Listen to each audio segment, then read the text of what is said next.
Hello students. तो हम लोग आ चुके हैं अपनी problem solving series lecture number 3 में, और इस सेशन में मैं आपको कराऊंगा questions related to electric field. तो क्वेश्चन स्टार्ट करने से पहले इलेक्ट्रिक फील्ड के बारे में कुछ बातें।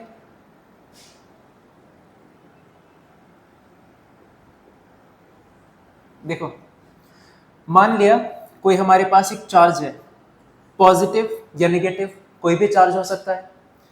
इस चार्ज का इन्फ्लुएंस जहां तक भी जाएगा उस पर्टिकुलर रीजन को बोल दिया जाता है इलेक्ट्रिक फील्ड। अब इस चार्ज का इन्फ्लुएंस कहां तक जा पाएगा, उसके लिए हमारे पास होता है एक टेस्ट चार्ज, एक छोटा सा positive charge, small positive charge. इस चार्ज को हमने यहां पर प्लेस किया और चेक किया क्या ये पॉजिटिव चार्ज इसके ऊपर कोई इफेक्ट डालेगा। तो अभी ये पॉजिटिव चार्ज काफी दूर था, तो इसका इफेक्ट वहां तक नहीं पहुंच पाएगा। इसको धीरे धीरे हम लोग पास में लाते गए और ये ऑब्जर्व किया कि यह पॉजिटिव चार्ज एक पर्टिकुलर डिस्टेंस पर इस टेस्ट चार्ज पर कुछ ना कुछ फोर्स अप्लाई करेगा। ठीक है, फिर उसी पर्टिकुलर एरिया को हम लोगों ने बोल दिया इलेक्ट्रिक फील्ड। इसको बोला जाता है सोर्स चार्ज, डिनोट किया जाएगा Q से, और ये होता है टेस्ट चार्ज, इसको डिनोट किया जाएगा Q नॉट से। ठीक है, इलेक्ट्रिक फील्ड का फॉर्मूला फोर्स पर यूनिट टेस्ट चार्ज। फोर्स का फॉर्मूला कूलम्ब्स लॉ से 1/4 pi epsilon naught first charge into second charge upon distance का स्क्वायर। ये फॉर्मूला अप्लाई किया हम लोगों ने फोर्स का, और divide by Q naught. Q naught से Q naught cancel, 1/4 pi epsilon naught Q by R square. तो अपने पास इलेक्ट्रिक फील्ड के दो फॉर्मूलाज हो चुके, एक F बाई Q नॉट और एक ये जो छोटा सा डिराइव किया हम लोगों ने 1/4 pi epsilon naught Q by R square. ध्यान ये रहे, इस फॉर्मूले में Q नॉट यानी यहां पर रखा जाएगा टेस्ट चार्ज, और इस फॉर्मूले में यहां पर Q है तो इसको लिखा जाएगा, ये होता है सोर्स चार्ज। तो ये दोनों फॉर्मूले को यूज करके कुछ क्वेश्चंस करेंगे, इसको नोट करना।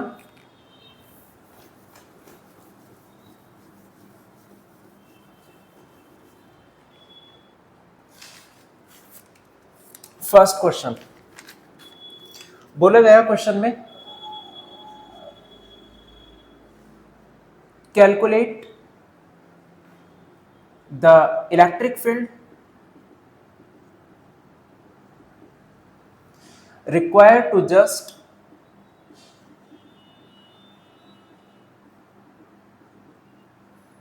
support a water drop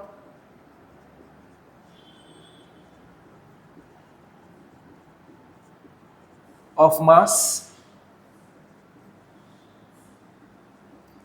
10 to the power minus 3 kg and having a charge 1.6 into 10 to the power minus 19 coulomb. देखो, क्वेश्चन को समझना पहले ध्यान से, फिर उसके बाद देखते हैं कि इसको अप्रोच कैसे करना है। क्वेश्चन में उसने बोला है कितना इलेक्ट्रिक फील्ड की रिक्वायरमेंट होगी एक वाटर ड्रॉप को सपोर्ट करने के लिए, जिसका मास हमें क्वेश्चन में गिवन है 10 to the power minus 3 kg और चार्ज उस पर गिवन है 1.6 10 to the power minus 19 coulomb. यानी कि यहां पर एक वाटर ड्रॉप है, उस पर कुछ चार्ज है 1.6 10 to the power minus 19। Charge का साइन नहीं गिवन तो बाय डिफॉल्ट पॉजिटिव कंसीडर कर लेना, इस पे पॉजिटिव चार्ज है वाटर ड्रॉप पे, और इसका मास कितना है 10 to the power minus 3 kg। Obvious सी बात है ये अपने वेट की वजह से नीचे जाना चाहेगी, mg। हम ये चाहते हैं कि वाटर ड्रॉप ये हवा में रहे, यानी कि ये नीचे ना आए अपने वेट की वजह से, ऐसी स्टेबल रहे इसी पोजीशन पर। तो उसके लिए एक फोर्स ऊपर लगाना होगा, वो फोर्स लगाया हम लोगों ने ऐसे, एक ऊपर बनाई पॉजिटिव प्लेट, ऊपर बनाई नेगेटिव प्लेट, और नीचे पॉजिटिव प्लेट, यानी हमने बाहर से अप्लाई किया एक एक्सटर्नल फील्ड, इलेक्ट्रिक फील्ड को अप्लाई किया, इलेक्ट्रिक फील्ड की डायरेक्शन पॉजिटिव टू नेगेटिव, ये हो गई। अब क्योंकि वाटर ड्रॉप पे पॉजिटिव चार्ज है तो ये पॉजिटिव प्लेट इसको ऊपर को पुश करेगी, नेगेटिव इस पॉजिटिव को अपनी तरफ अट्रैक्ट करेगी, तो इस इलेक्ट्रिक फील्ड की वजह से इस ड्रॉप पर जो नेट फोर्स लगेगा वो लगेगा अपवर्ड डायरेक्शन में।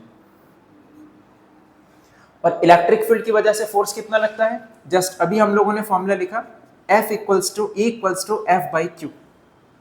Q माने टेस्ट चार्ज, इस चार्ज को इधर ले जाओ, Q into E equals to F। यानी अगर हम लोग चार्ज की इलेक्ट्रिक फील्ड से मल्टीप्लाई करा दें अपने पास फोर्स आ जाएगा, तो Q इंटू E, ये फोर्स लगाया इलेक्ट्रिक फील्ड ने वाटर ड्रॉप के ऊपर अपवर्ड डायरेक्शन में। क्योंकि ये ड्रॉप हमारी स्टेबल है, हम चाहते हैं कि ये बीच में ऐसे ही रुकी रहे, उसके लिए downward force equal to upward force, यानी कि mg equals to QE, equilibrium position पे, एट इक्विलिब्रियम।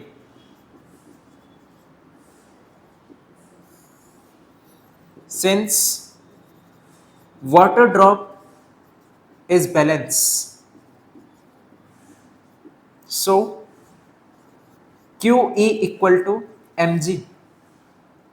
सब डेटा हमें क्वेश्चन में गिवन है, इलेक्ट्रिक फील्ड की वैल्यू को पूछा गया, इलेक्ट्रिक फील्ड हम लोग कर देंगे फाइंड। स्मॉल q की वैल्यू, चार्ज कितना गिवन है 1.6 into 10 to the power minus 19। E electric field find करना है, m मास क्वेश्चन में गिवन है 10 to the power minus 3, g acceleration due to gravity 10।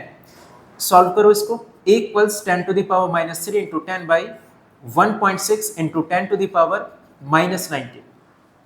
इसको सॉल्व करोगे आंसर आ जाएगा 6.125 into 10 to the power 16 newton पर कूलम। ठीक है, इसको नोट करना, नोट हुआ। Next question,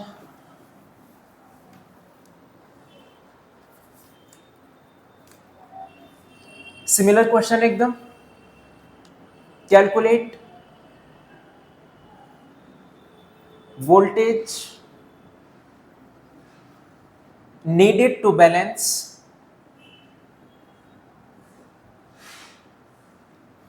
an oil drop having 10 electrons when located between plates of capacitor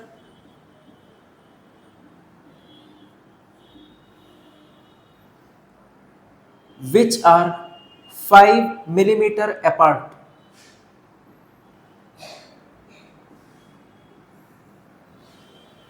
Mass of oil drop is 3 into 10 to the power minus 16 kg। और question में g की value भी गिवन है 10 मीटर पर second square. एकदम similar question. देखो बोला गया हमारे पास एक ऑयल ड्रॉप है जिसके पास 10 इलेक्ट्रॉन्स हैं, एक ऑयल ड्रॉप है और इस ऑयल ड्रॉप में 10 इलेक्ट्रॉन्स हैं। ऑयल ड्रॉप का मास गिवन है 3 into 10 to the power minus 16, इतना केजी। अब अपने वेट की वजह से ये नीचे आना चाहेगी mg, हम इसको यहीं पर स्टेबल करना चाहते हैं, उसके लिए इलेक्ट्रिक फील्ड अप्लाई करना पड़ेगा।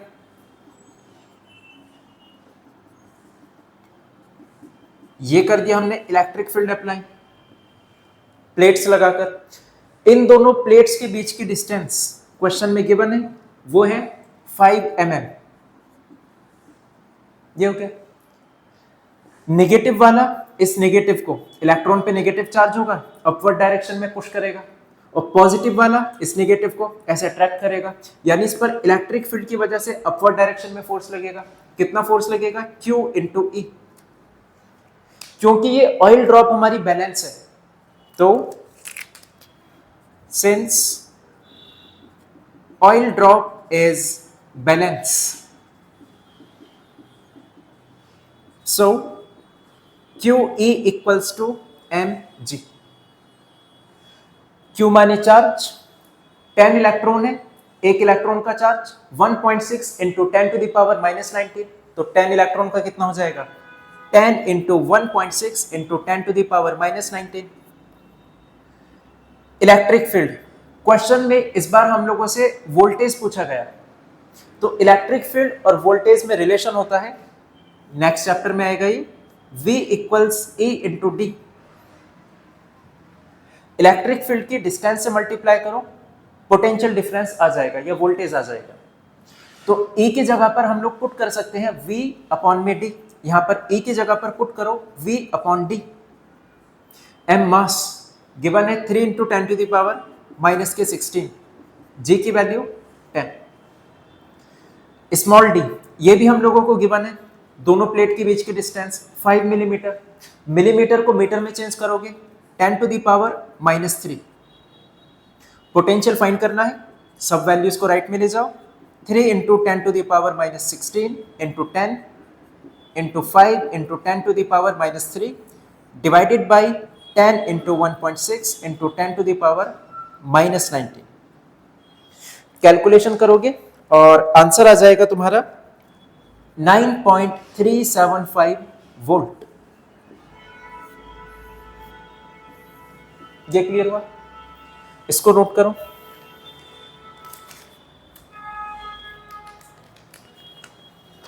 नोट हुआ ये?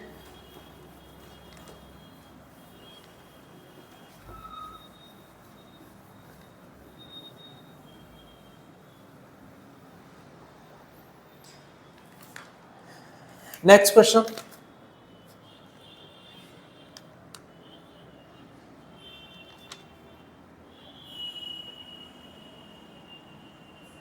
How many electrons should be removed from a coin of mass 1.6 gram so that it just float in an electric field of intensity 10 to the power 9 Newton per coulomb directed upward।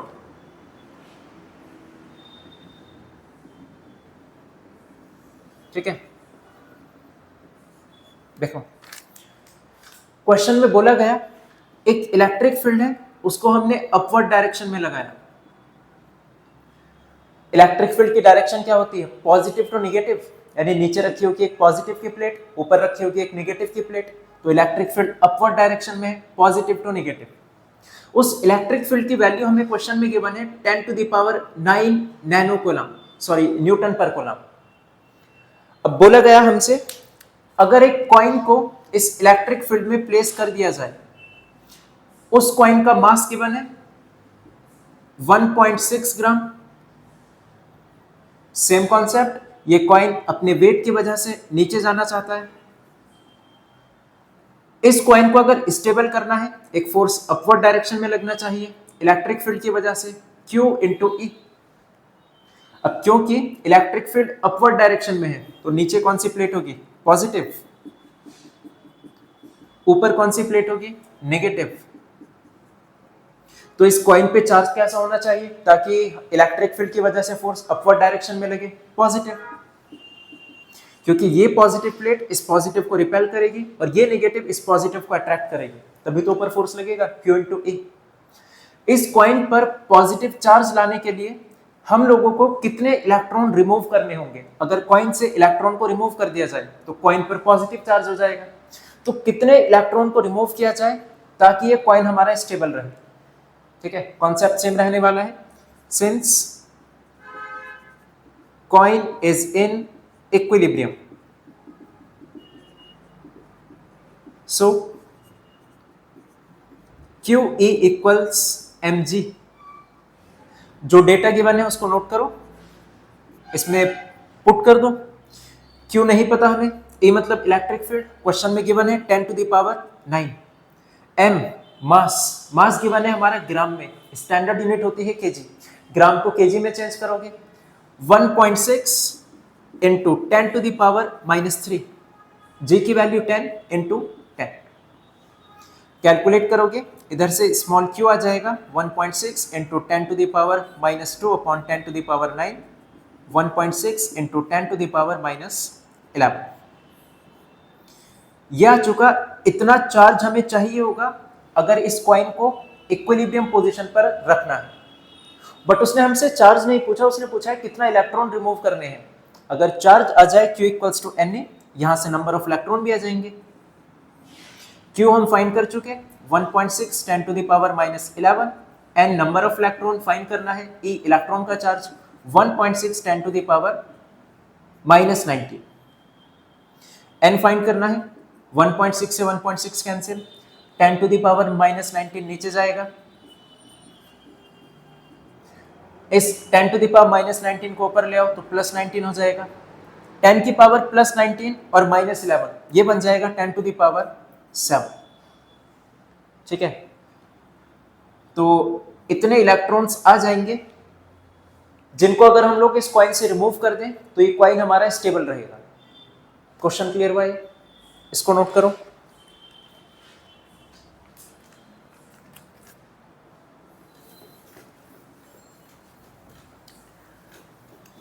चलते हैं अपने next question पर।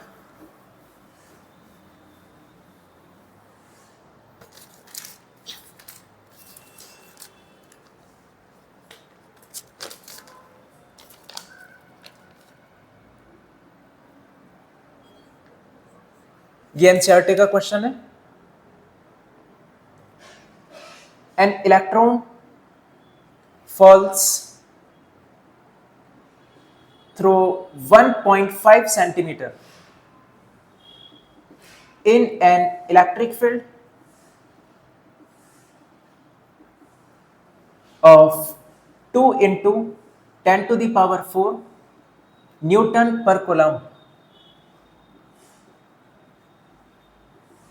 The direction of field is reverse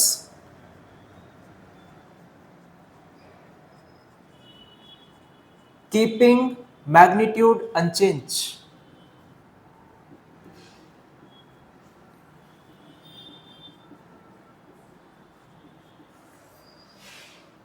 And a proton falls through the same distance.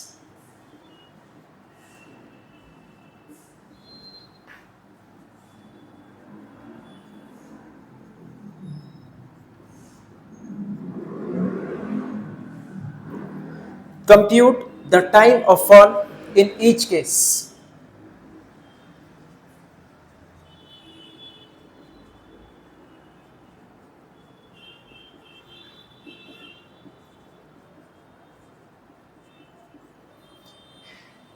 Contrast the situation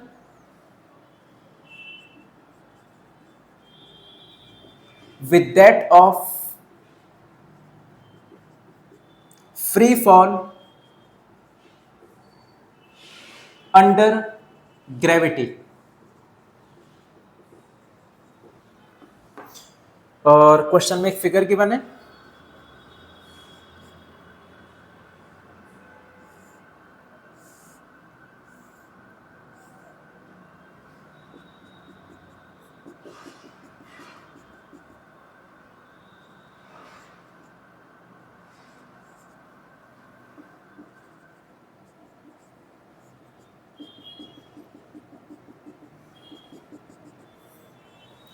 देखो question में हम लोगों से पूछा गया एक इलेक्ट्रॉन है, उसको हमने एक इलेक्ट्रिक फील्ड में प्लेस किया, ये फिगर दे रखी है। इलेक्ट्रॉन नेगेटिव चार्ज होगा, इसको जैसे ही इस इलेक्ट्रिक फील्ड में रखा तो ये नीचे आएगा इलेक्ट्रिक फील्ड की वजह से, माइनस वाली प्लेट इस माइनस को रिपेल करेगी, पॉजिटिव वाली प्लेट इस माइनस को अट्रैक्ट करेगी, तो इलेक्ट्रॉन काफी तेजी से नीचे आएगा और ये डिस्टेंस हमें क्वेश्चन में गिवन है 1.5 सेंटीमीटर।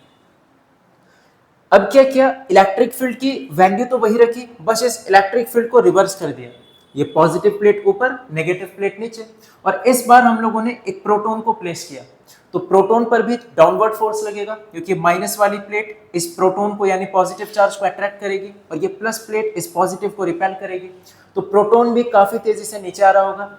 सेम डिस्टेंस है 1.5 सेंटीमीटर, इलेक्ट्रिक फील्ड की वैल्यू सेम है, 2 × 10⁴ न्यूटन पर कूलम। इलेक्ट्रॉन को नीचे आने में भी कुछ टाइम लगेगा, प्रोटॉन को नीचे आने में भी कुछ टाइम लगेगा। दोनों ही केस में हम लोगों को फाइंड करना है कि क्या टाइम सेम लगेगा या डिफरेंट होगा। ठीक है, फर्स्ट केस जब इलेक्ट्रॉन नीचे आया तो स्टार्टिंग में जो वेलोसिटी थी, इनिशियल वेलोसिटी, वो थी 0, यानी u = 0। इलेक्ट्रॉन को पकड़ा, हमने यहाँ प्लेस किया, तो अभी उसकी स्टार्टिंग में वेलोसिटी 0 है। जैसे ही छोड़ा, माइनस वाली प्लेट उस इलेक्ट्रॉन को रिपेल करेगी, पॉजिटिव वाली उस इलेक्ट्रॉन को अट्रैक्ट करेगी, तो इस इलेक्ट्रॉन की वेलोसिटी धीरे धीरे धीरे धीरे बढ़ती जाएगी। सेम केस प्रोटॉन के लिए, स्टार्टिंग में उसकी वेलोसिटी 0 थी, जैसे ही हमने उसको छोड़ा धीरे धीरे उसकी वेलोसिटी बढ़ती जाएगी, यानी इलेक्ट्रॉन में भी कुछ एक्सीलरेशन होगा और प्रोटॉन में भी कुछ एक्सीलरेशन होगा। एक्सीलरेशन किसकी वजह से प्रोड्यूस हुआ, इस इलेक्ट्रिक फील्ड की वजह से, ये जो हमने इलेक्ट्रिक फील्ड को अप्लाई कर रखा है पॉजिटिव टू नेगेटिव। अब इलेक्ट्रिक फील्ड से एक्सीलरेशन कैसे फाइंड करें, तो इलेक्ट्रिक फील्ड से फोर्स बहुत आसानी से फाइंड किया जा सकता है, F = Q × E। ये था, इलेक्ट्रॉन का चार्ज हमें पता है, इलेक्ट्रिक फील्ड की वैल्यू हमें पता है, और न्यूटन्स के सेकंड लॉ से F = ma। यहां से एक्सीलरेशन फाइंड कर लेंगे, QE/m। Q माने इलेक्ट्रॉन का चार्ज 1.6 × 10⁻⁻19, E इलेक्ट्रिक फील्ड की वैल्यू 2 × 10⁴, और m इलेक्ट्रॉन का मास, इलेक्ट्रॉन का मास होता है 9.1 10⁻31। एक्सीलरेशन आ चुका, हम लोगों को टाइम चाहिए, इनिशियल वेलोसिटी 0, एक्सीलरेशन आ चुका, टाइम हम लोगों को चाहिए, तो ये कौन सी इक्वेशन में आता है, सेकंड इक्वेशन में।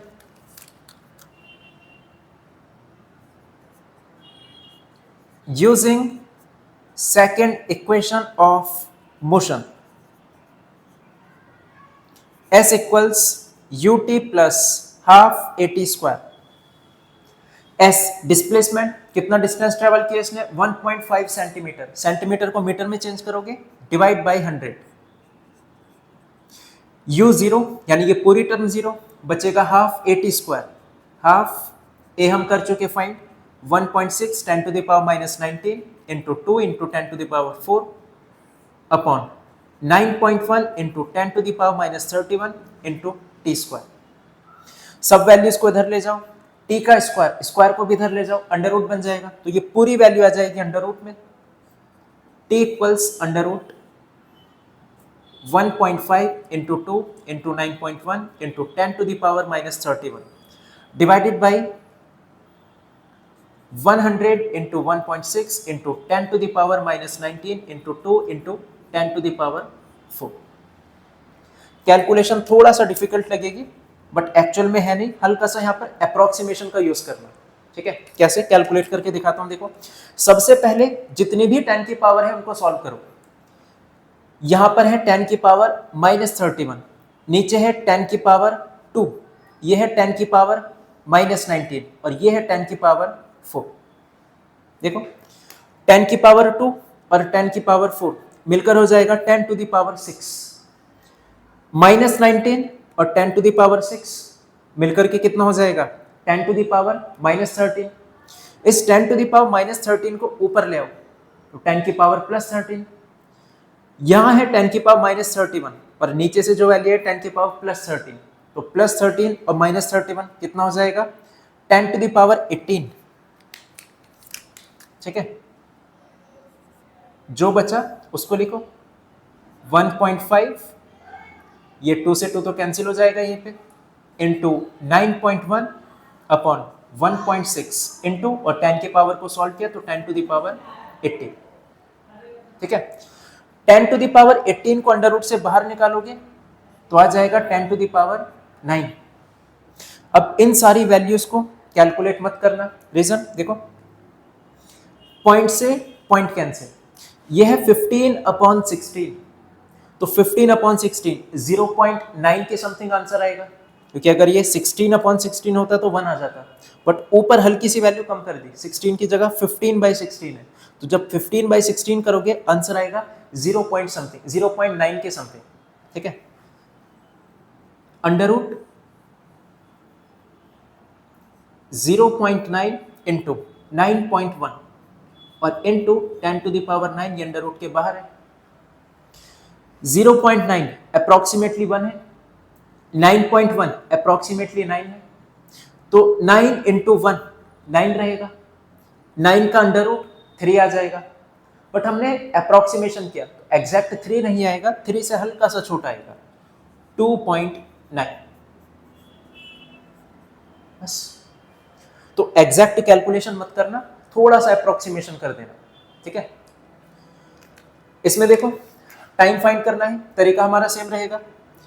Initial velocity 0, E equals to F equals to Q into E, Newton second law से F इक्वल्स टू ma, ये हो जाएगा। एक्सेलरेशन फाइंड करेंगे, QE/m। Q प्रोटॉन का चार्ज वही होता है जो इलेक्ट्रॉन का होता है, 1.6 10⁻⁻19। इलेक्ट्रिक फील्ड की वैल्यू 2 × 10⁴। m प्रोटॉन का मास होता है 1.67 × 10⁻⁻27। बस यहाँ पर मास में फर्क आएगा, सॉल्व करेंगे एक्सेलरेशन आ जाएगा। फिर से सेकंड इक्वेशन लगाओ, s equals ut plus half at²। s displacement same है 1.5 सेंटीमीटर, मीटर में चेंज करोगे डिवाइड बाय 100, u की वैल्यू 0, पूरी टर्म 0 प्लस हाफ at² बचेगा, a की वैल्यू कर चुके find 1.6 10⁻⁻19 into 2 × 10⁴ divide by 1.67 into 10⁻⁻27 into t²। फिर से सेम तरीका रहेगा हमारा, t और अंडर रूट में पूरी वैल्यू जाएगी। मैं इसको फाइनल लिख रहा हूं सॉल्व करके, कैलकुलेट करना तुम लोग। ये आ जाएगा 1.25 इंटू 10⁻⁻7। ठीक है, और इसको करेक्ट करना, ये आएगा 10⁻⁻। ठीक, आगे उसने क्वेश्चन में बोला है contrast the situation with that of free fall under gravity. जब किसी भी बॉडी को हम लोग ग्रेविटेशनल फील्ड में ऐसे छोड़ देंगे, ये अर्थ हो गई हमारी। एक बॉडी है जिसका मास है ज्यादा, इसका मास काफी हाई है, और एक बॉडी है जिसका मास कम है। तो नीचे गिरने का टाइम मास पर डिपेंड नहीं करता, जबकि यहां पर क्या हो रहा है इलेक्ट्रिक फील्ड के केस में, इलेक्ट्रॉन का मास कम होता है 10⁻31 में, प्रोटॉन का मास ज्यादा होता है 10⁻27 में। जिसका मास कम है उसके लिए टाइम आ रहा है 10⁻⁹, और जिसके लिए मास ज्यादा है उसके लिए टाइम आ रहा है 10⁻⁷। यानी जिसका मास ज्यादा वो ज्यादा देर में गिरेगा, जिसका मास कम वो कम देर में गिरेगा। जबकि प्रैक्टिकली ऐसा नहीं होता ग्रेविटी के केस में। इलेक्ट्रिक फील्ड के केस में क्या हो रहा है, मास ज्यादा तो गिरने में टाइम भी ज्यादा लग रहा है, same distance same electric field है। मास कम तो गिरने में टाइम भी कम लगा। ग्रेविटी के बेस पर देखोगे तो मास चाहे ज्यादा हो मास चाहे कम हो, मास इंडिपेंडेंट रहता है, मास पे इंडिपेंडेंट रहता है टाइम ऑफ इसका फॉल। ठीक है, देखो इस चीज को लिख लेना नोट करके।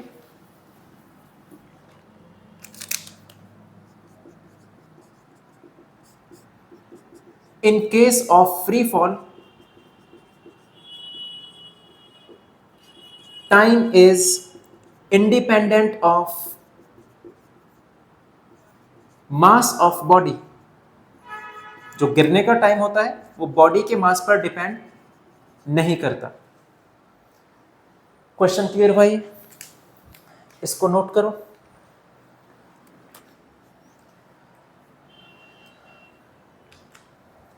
नोट हुआ?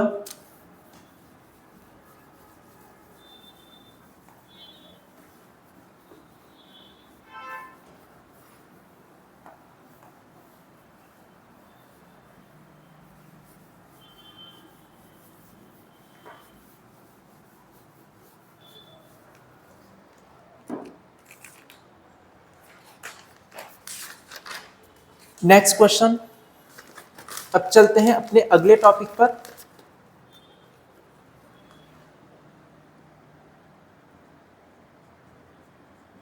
Electric field due to system of charges.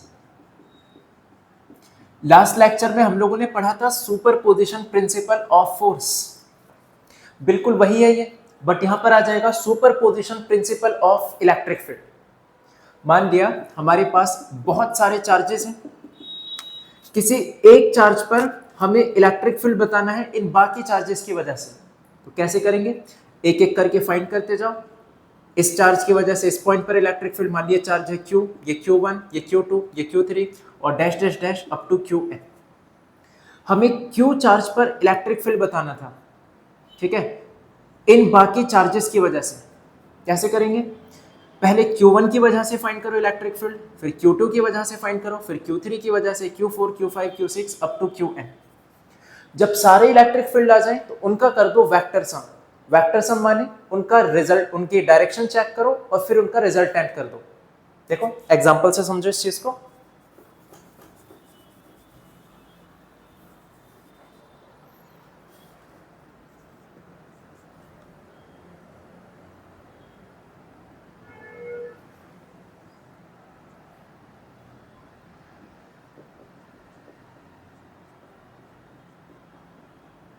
Question में दो चार्जेस गिवन है, एक Q1 और एक Q2, दोनों ही पॉजिटिव चार्ज हैं, इनकी वैल्यूज गिवन है और दोनों के बीच का सेपरेशन गिवन है 2 मीटर। पूछा गया क्वेश्चन में find the point on the line at which electric field is 0।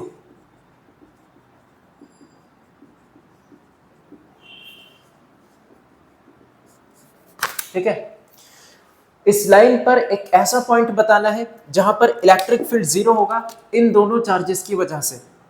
तो कंसीडर कर लेते हैं वो पॉइंट है x डिस्टेंस पर।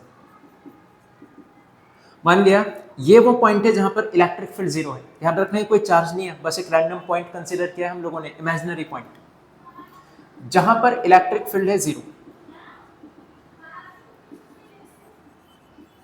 अब क्योंकि ये वाली डिस्टेंस हमने कंसीडर की है x, पूरी डिस्टेंस है 2, तो बचेगी कितना 2 माइनस x। इस पॉइंट पर इसको नाम दे देते हैं कोई पॉइंट O।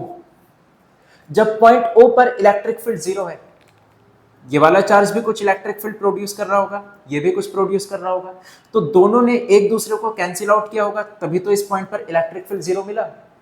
तो Q1 चार्ज की वजह से इस पॉइंट पर इलेक्ट्रिक फील्ड किस डायरेक्शन में होगा, आगे की तरफ। नाम दे दो E1। कैसे पता चला आगे की तरफ होगा, चार्ज है ये पॉजिटिव का, ये भी पॉजिटिव का चार्ज है। पॉजिटिव चार्ज की वजह से इलेक्ट्रिक फील्ड हमेशा बाहर की तरफ होता है। ये पॉजिटिव चार्ज है इस पॉइंट पर, इसके बाहर की तरफ, ये पॉजिटिव चार्ज है इस पॉइंट पर, उसके बाहर की तरफ। इलेक्ट्रिक फील्ड की डायरेक्शन को फाइंड करने का सबसे बेस्ट तरीका, जिस पॉइंट पर भी तुम्हें इलेक्ट्रिक फील्ड की डायरेक्शन फाइंड करनी हो, क्या करोगे, वहां पर कंसीडर कर लेना एक पॉजिटिव चार्ज। दिखाना नहीं है, बस माइंड में ही कंसीडर कर लेना कि वहां पर एक पॉजिटिव चार्ज है। तो अगर मैं कंसीडर करूं कि यहां पर एक पॉजिटिव चार्ज है, तो ये पॉजिटिव इस पॉजिटिव को रिपेल करेगा, आ गई इलेक्ट्रिक फील्ड की डायरेक्शन। ये पॉजिटिव इस पॉजिटिव को रिपेल करेगा, आ गई इलेक्ट्रिक फील्ड की डायरेक्शन दूसरे चार्ज की वजह से। ये समझ आया। अब क्योंकि इस पॉइंट पर नेट इलेक्ट्रिक फील्ड 0 है, यानी E1 ने कैंसिल कर दिया होगा E2 को। At point A, at point O, net electric field equal to 0। So E1 equals to E2। Electric field का फॉर्मूला जानते हैं हम लोग, 1/4 pi epsilon naught, charge upon distance का स्क्वायर। तो E1 के लिए चार्ज कितना है, 5 × 10⁻⁹ -19 अपॉन, यहां से इस पॉइंट के बीच की डिस्टेंस x का square equal. Same formula E2 के लिए 1/4 पाई एप्सिलॉन नॉट, चार्ज कितना गिवन है 20 × 10⁻⁹ अपॉन Q2 से उस पॉइंट की डिस्टेंस कितना है 2 माइनस x का स्क्वायर। कैलकुलेशन कर दो, 1/4 पाई एप्सिलॉन नॉट से ये पूरा कैंसिल, 10⁻19 से ये कैंसिल और 5 4 ज़ा 20, कितना बचेगा 1/x का स्क्वायर इक्वल 4/2 - x का स्क्वायर। इसको लिखा जा सकता है 4 को 2 का स्क्वायर और नीचे है 2 - x का स्क्वायर, तो क्यों ना इसको कंबाइन करके लिख दिया जाए 2/2 - x का स्क्वायर। ये हो गया। स्क्वायर से स्क्वायर हटा दो, जब स्क्वायर से स्क्वायर हटता है तो एक साइड आ जाता है प्लस माइनस, किसी भी साइड लगा दो plus minus, 1/x equal plus minus 2/2 - x। अब यहां से दो वैल्यूज आ जाएंगी x की, एक बार कंसीडर करना पॉजिटिव और एक बार कंसीडर करना नेगेटिव।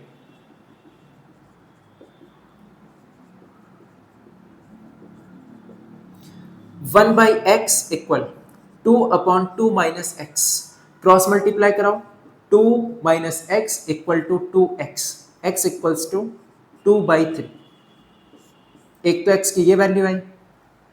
जब हम नेगेटिव को कंसीडर करेंगे 1/x equal -2/2 - x, cross multiply 2 - x equal to -2x, so x equal to 2 metre. x equal to 2 metre not possible, उसका रीजन इस पूरे की लेंथ ही 2 मीटर है। बोला गया कि इसके बीच में चाहिए हमें कहीं पॉइंट, इस लाइन पर हम लोगों को कोई ऐसा पॉइंट चाहिए जहां पर इलेक्ट्रिक फील्ड जीरो है, लाइन के बाहर नहीं चाहिए। ये तो खुद 2 मीटर का है, तो x अगर मान लिया 2 मीटर हो भी गया तो पॉइंट तो हमारा कहीं यहाँ पर आएगा, इस लाइन पर तो नहीं आएगा। अगर x की वैल्यू को कंसीडर करें 2/3 यानी कि 0.6 के समथिंग बैठेगा वो, x की वैल्यू 0.6 तो कहीं यहीं पर लाई करेगी इसी लाइन पर। यही रीजन से इसको कर देंगे हम लोग neglect, not possible according to question. So यह आ जाएगा हमारा आंसर। लॉजिक समझ आया इसका, इसको नोट करो।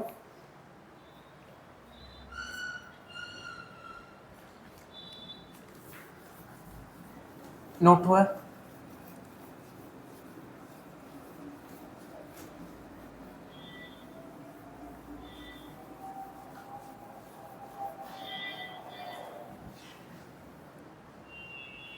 Next question,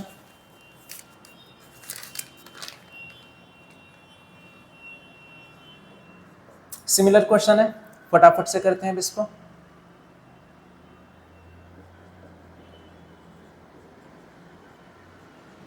find the position of point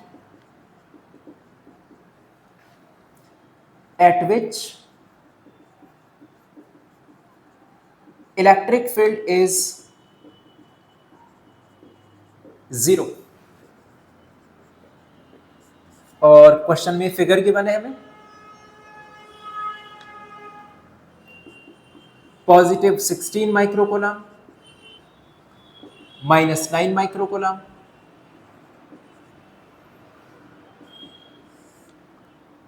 8 centimetre.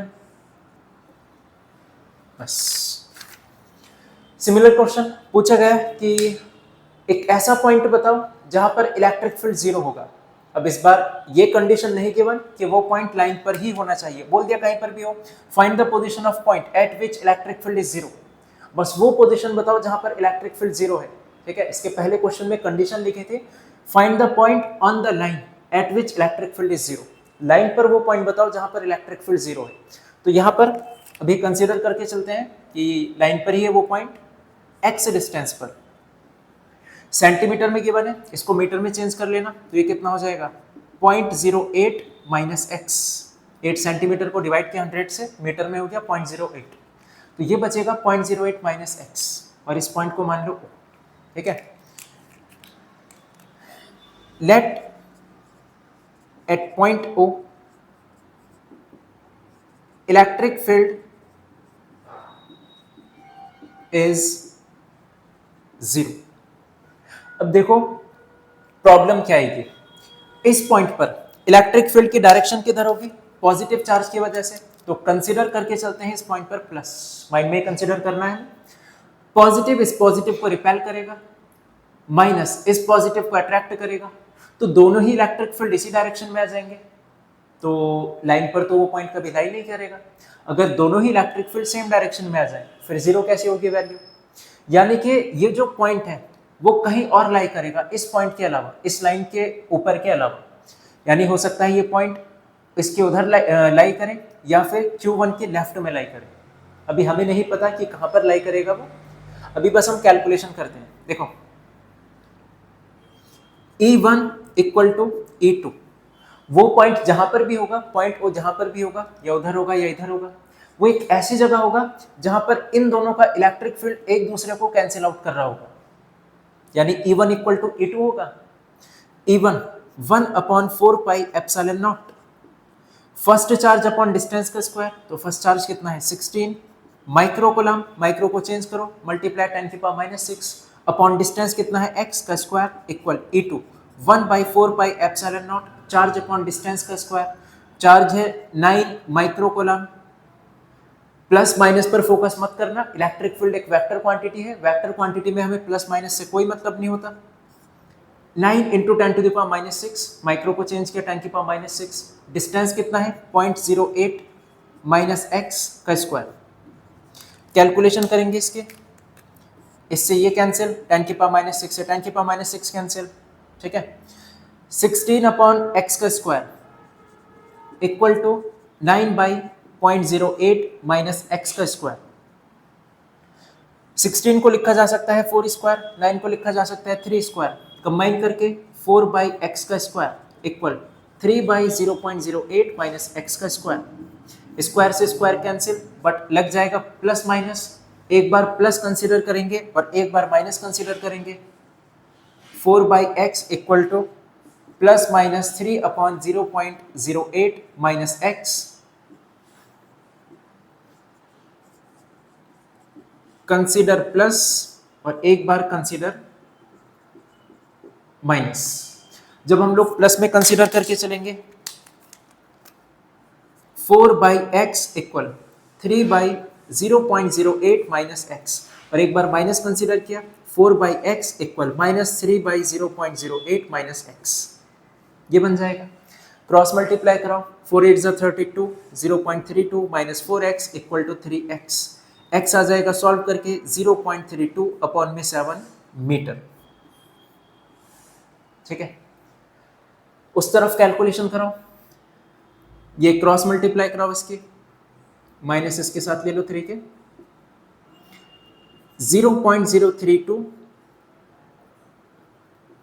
Minus 4x equal to minus के 3x, तो x इक्वल टू 0.32 मीटर।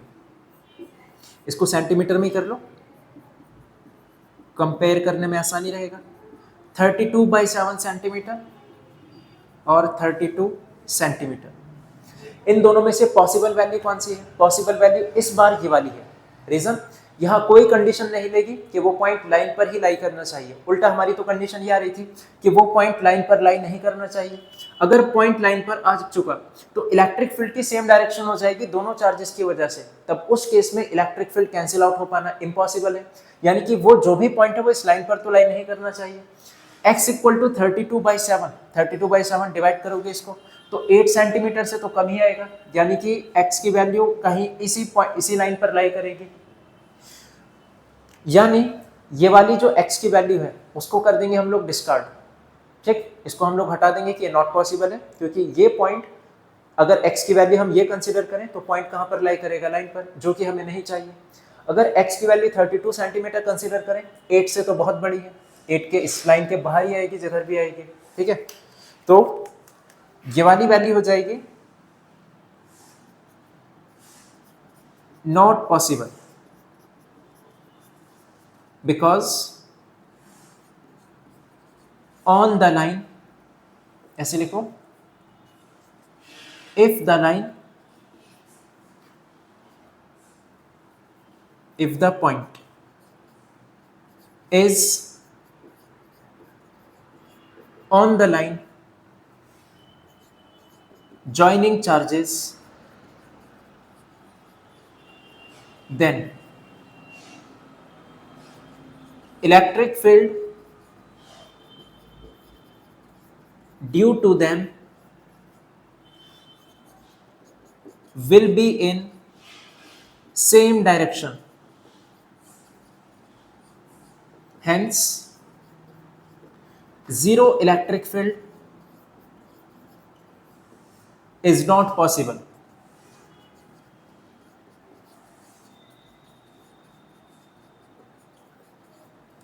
तो आंसर आ जाएगा हमारा x इक्वल 32 सेंटीमीटर।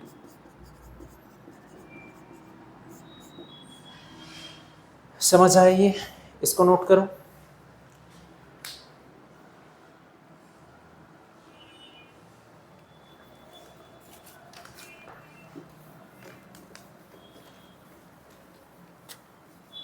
एक लास्ट क्वेश्चन,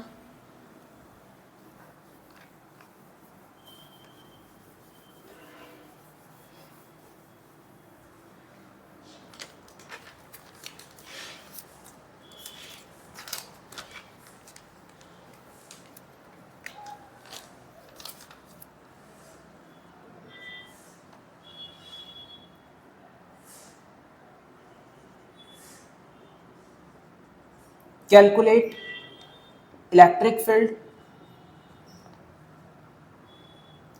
at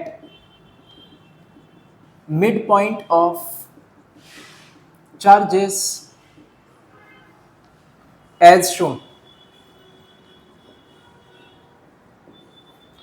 और ये गिवन है हमें +0.2 कोलम +0.4 कोलम, ये Q1 और ये Q2, और डिस्टेंस है इनकी 0.1 मीटर। देखो इस बार क्वेश्चन में ये नहीं बोला उसने कि एक ऐसा पॉइंट है जहां पर इलेक्ट्रिक फील्ड 0 होगा, पोजीशन बताओ, ऐसा कुछ नहीं बोला। क्वेश्चन में पूछा गया इस बार इलेक्ट्रिक फील्ड फाइंड करो, किस पॉइंट पर? वो पॉइंट पर जो इन दोनों के मिड पॉइंट पे लाई करेगा। तो मिड पॉइंट है, टोटल डिस्टेंस गिवन है 0.1, हाफ ये हो जाएगी, हाफ ये हो जाएगी, 0.1 का हाफ, ये डिस्टेंस हो जाएगी 0.1/2, ये वाली डिस्टेंस हो जाएगी 0.1/2, इसका हाफ हाफ कर दिया। अब इस पॉइंट पर इलेक्ट्रिक फील्ड पूछा गया बाकी दोनों चार्जेस की वजह से। कॉन्सेप्ट सेम रहेगा हमारा, पहले पॉजिटिव की वजह से चेक करो इस पर इलेक्ट्रिक फील्ड की डायरेक्शन चेक करने का तरीका कंसीडर करके चलना होता है। पॉजिटिव चार्ज, ये पॉजिटिव इस पॉजिटिव को रिपेल करेगा E1, ये पॉजिटिव इस पॉजिटिव को रिपेल करेगा E2, दोनों की अपोजिट डायरेक्शन है। E1 E2 फॉर्मूला से फाइंड करेंगे, अपोजिट डायरेक्शन है तो इनका रिजल्टेंट कैसे करेंगे? माइनस करके। E1 equals to 1/4 pi epsilon naught charge upon distance square. Charge कितना है? 0.2, डिस्टेंस कितना है? 0.1 का हाफ, इसका स्क्वायर। सॉल्व करेंगे 1/4 पाई एप्सिलॉन नॉट, 9 × 10⁹ 0.2 और अपॉन में 0.1 का स्क्वायर, अपॉन में 2 का स्क्वायर 4 ऊपर जाएगा, यहां जाएगा, एक पॉइंट से एक पॉइंट हटा, एक पॉइंट से एक 0 बढ़ा, 4 2 = 8, 8 9 = 72, और ये वाला 0 इसके साथ लिख रहा हूं 10⁻10। E1 आ चुका, E2 चेक करो। E2 equals 1/4 pi epsilon naught charge upon distance का स्क्वायर। चार्ज कितना है इस बार? 0.4 अपॉन डिस्टेंस कितना है? सेम 0.1/2 का स्क्वायर। कैलकुलेशन फिर से मत करने बैठ जाना, सारी वैल्यू सेम है सिवाय इस 0.4 को छोड़ के। पहले था 0.2, अब है 0.4, यानी कि इसका डबल लिखा है, तो हमारा जो आंसर आएगा वो भी डबल आ जाएगा। 9 × 10⁹ इंटू 0.4 इंटू 4/0.1 इंटू 0.1, बिल्कुल इसकी तरह लिख दिया ऐसे। आंसर जो आएगा इसका डबल आएगा, तो बस इसमें 2 से मल्टीप्लाई करा दो, 144 10⁻10। हमसे पूछा गया इलेक्ट्रिक फील्ड ओ पॉइंट पर, तो E1 माइनस E2 या E2 माइनस E1, जो भी बड़ा है माइनस जो भी छोटा है। फिलहाल इस केस में E2 बड़ा है, E1 छोटा है, तो net electric field at O, net electric field at O, यह आ जाएगा E2 माइनस E1। E2 कितना है 144 into 10 to the power 10 minus E1 कितना है 72 into 10 to the power 10। 10 to the power 10 को कॉमन लोगे, अंदर बच जाएगा 144 माइनस 72, और 144 माइनस 72 72 ही आ जाएगा into 10 to the power 10 newton पर कूलम। यह आ चुका इलेक्ट्रिक फील्ड।